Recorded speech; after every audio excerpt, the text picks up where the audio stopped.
With 2025's New Jersey gubernatorial primaries heating up, all eyes are on the upcoming debates, where candidates will face off on critical issues like taxes, transportation, and affordability. Moderating these high stakes events is Laura Jones, the esteemed host of New Jersey Politics and a veteran journalist known for her sharp insights and steady hand. We're going to discuss what it takes to prepare for these debates. Laura, I'm going to be sitting alongside you. I'm just going to Yeah, ask a couple of questions. I'm glad yeah, you're handling this because my head is spinning thinking about what we have coming up. So tell us about what it is to prepare to moderate, because I have never moderated a debate like this in all my years as an anchor. What does it take to moderate a debate with such a crowded field? We have 5 Democrats on May 18th and 3 Republicans on May 20th.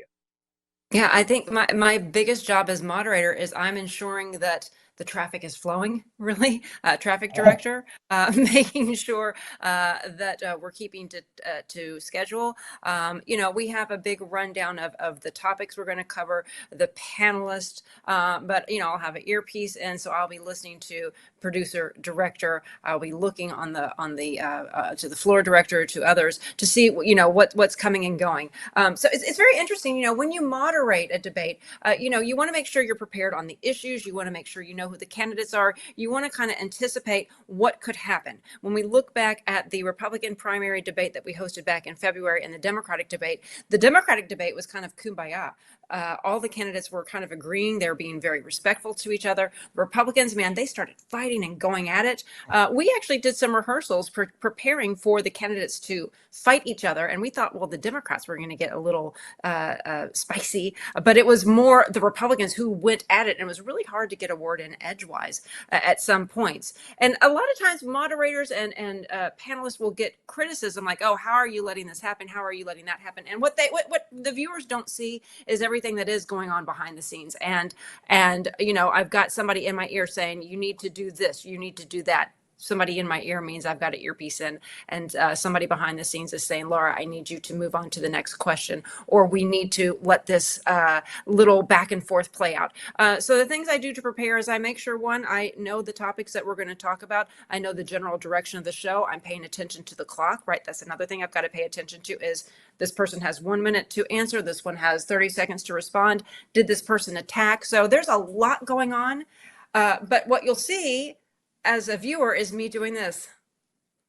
Excuse me, I have to interrupt you. And I do have off to the side, I will have little catchphrases or words that, gentlemen, with all due respect, I need to pull it back.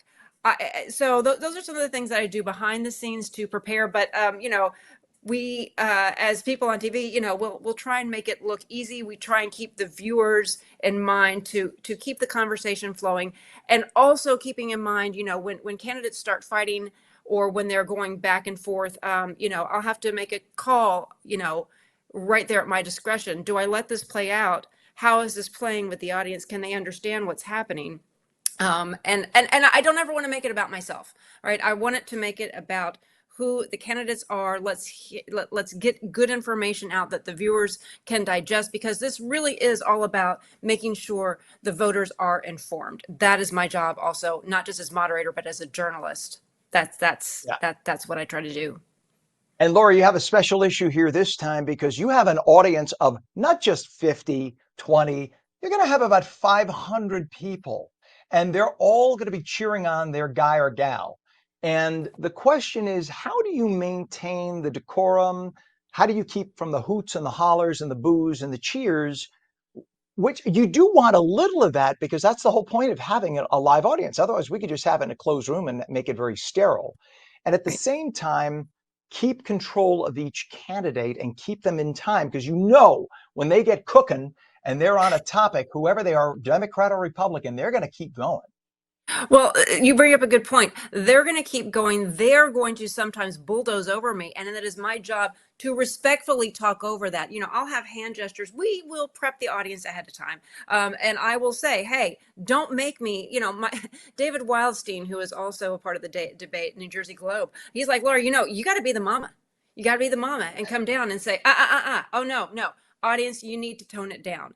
But again, you don't want to disrupt from the flow of the debate. So, I will certainly turn around and I will say, I will, the audience will be behind me.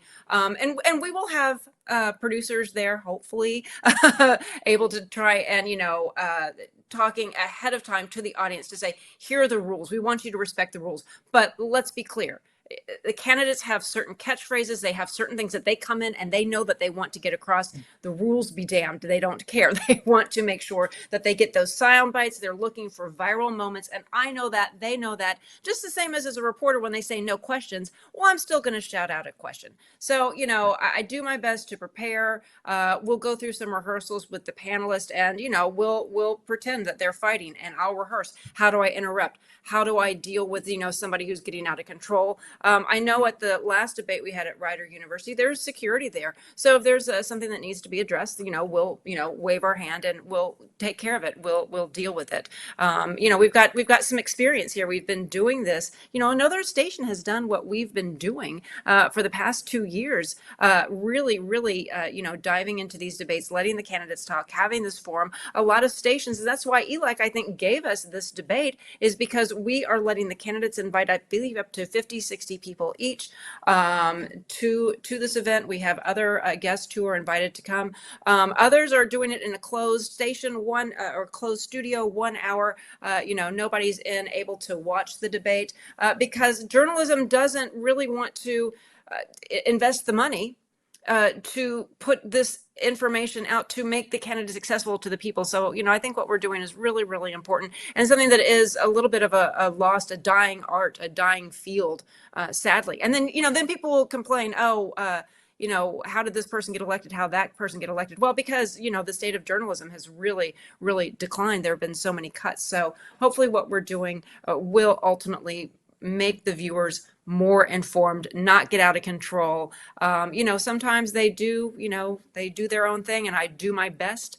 And if all else fails, I've got my bell and I'm not afraid to use it. And I left it in my other room. Otherwise I would be ringing it right now. You'd play mama. You'd play mama. Hey, I'm hey, Mama you Bear. stop that. That's it. We got about 30 seconds left. Laura, finally, for New Jersey voters tuning into the debates ahead of the June 10th primary, what should they be looking for in the candidates' responses? Because I know you'll be asking questions like, what color is the sky? And they're going to say, I'm glad you asked that question. I love Mhm. to sell cars. And it's like, wait, that's not what I asked you. But Yeah. so what should voters be looking for? Yeah, I think one of the most important things that a viewer can is see how they treat each other.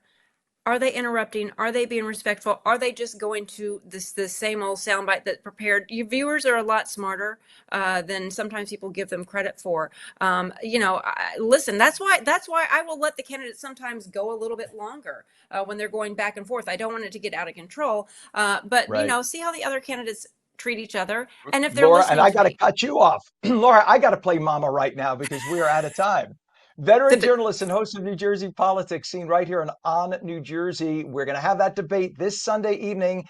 Starts broadcasting at 7 o'clock. We're going to have a pre-show at 5 p.m., though. So do not forget the five Democrats are going to be up there, five leading Democrats going to be up on stage and this is going to be in New Jersey, in Newark, New Jersey, co-sponsored with New Jersey Globe, Rider University, and us here at On New Jersey. We hope you tune in. And it's going 2.5 hours, and then we're going to have a post show. This is going to be a big night. And then the Republicans have a shot on Tuesday. Veteran journalist, again, host of New Jersey Politics here at On New Jersey, Laura Jones. Thank you so much for joining us this morning. Thank you, Ken.